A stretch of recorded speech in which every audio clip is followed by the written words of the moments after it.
بسم اللہ الرحمن الرحیم رب اشرح لی صدری ویسر لی امری واحلل عقدۃ من لسانی یفقہوا قولی۔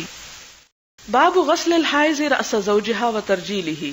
باب دھونا حائضہ عورت کا اپنے شوہر کا سر اور اس کی کنگھی کرنا، یعنی اس کی اجازت ہے۔ اس سے مطلب یہ ہے کہ اصل میں وہ جو قرآن پاک کی آیت ہے کہ لا تقربوہن، اس سے اصل میں مراد کیا ہے کہ کیا کسی بھی کام کے لیے عورت جو ہے اپنے شوہر کے پاس یا مرد کے پاس نہیں جا سکتی، تو اس کا یہ ازالہ ہے یا اس کی وضاحت ہے۔ یعنی عورت اپنے شوہر کا سر دھو سکتی ہے اور اس کے سر میں کنگھی بھی کر سکتی ہے۔ حدثنا عبداللہ بن یوسف قال حدثنا مالک عن ہشام بن عروہ عن ابیہ عن عائشہ قالت، حضرت عائشہ کہتی ہیں کنت ارجل، میں کنگھی کیا کرتی تھی رأس رسول اللہ صلی اللہ علیہ وسلم، نبی صلی اللہ علیہ وسلم کے سر پہ، وانا حائض، اور میں حائضہ ہوتی تھی۔ حدثنا ابراہیم بن موسیٰ قال حدثنا ہشام بن یوسف ان ابن جریج اخبرهم قال اخبرنی ہشام بن عروہ عن عروہ انہ سئل، کہ عروہ سے پوچھا گیا اتخدمنی الحائض، یعنی عروہ بن زبیر سے کسی نے پوچھا کیا حائضہ عورت میری خدمت کر سکتی ہے؟ تخدمنی، خدمت کر سکتی ہے، الحائض، حائضہ عورت، او یا تدنو منی،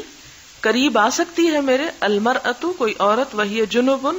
حالانکہ وہ جنابت کی حالت میں ہو، یعنی اسے نہانے کی حاجت ہو۔ فقال عروہ، تو عروہ کہتے ہیں کل ذالک، یہ تمام چیزیں علیہ، مجھ پر، ہین، بہت آسان ہیں، وکل ذالک تخدمنی، اور یہ سب میری خدمت کر سکتی ہے، یعنی یہ معاملات کچھ مشکل میں نہیں، دین مشکل کا دین نہیں، یہ تو بہت آسان سی بات ہے، یہ تو بڑی معمولی سی بات ہے۔ کل ذالک علیہ ہین، یعنی یہ تو میرے نزدیک کوئی بات ہی نہیں جو تم پوچھ رہے ہو، اور یہ ہر طرح کی خدمت ہو سکتی ہے۔ ولیس علی احد فی ذلک بأس، اور اس معاملے میں کسی پر کوئی حرج نہیں، کوئی گناہ نہیں۔ اور پھر وہ روایت بیان کرتے ہیں حضرت عائشہ کی، دلیل لاتے ہیں، اخبرتنی عائشہ، مجھے حضرت عائشہ نے خبر دی، انہا کانت، کہ وہ تھیں، ترجل رسول اللہ صلی اللہ علیہ وسلم، کے نبی صلی اللہ علیہ وسلم کے سر پر کنگھی کرتی، وہی حائض، حالانکہ وہ خود حائضہ ہوتی، ورسول اللہ صلی اللہ علیہ وسلم، اور نبی صلی اللہ علیہ وسلم، حینئذ، اس وقت، مجاور فی المسجد، اعتکاف کر رہے ہوتے تھے مسجد میں۔ مجاور کا مطلب ہے مسجد کے جوار میں رہنے والا، اور جوار جار سے ہے، یعنی قریب ہمسایہ، یعنی مسجد میں ہوتے تھے۔ یدنی لہا رأسہ، قریب کر لیتے تھے آپ کے اپنا سر، یعنی حضرت عائشہ مسجد کے باہر ہوتی،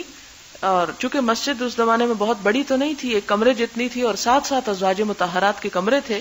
تو حضرت عائشہ خود مسجد کے اندر نہ جاتی، باہر کو رہتی، اور حضور صلی اللہ علیہ وسلم مسجد کے کنارے پر ہوتے اور آپ کے سر میں کنگھی کر دیتی۔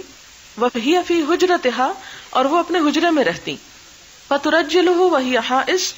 اور وہ آپ کو کنگھی کرتی حالانکہ وہ حائضہ ہوتی، یعنی حیض کی حالت میں اعتکاف کرنے والے کے قریب جانے کی بھی اجازت ہے۔ کیونکہ ہمارے ہاں تو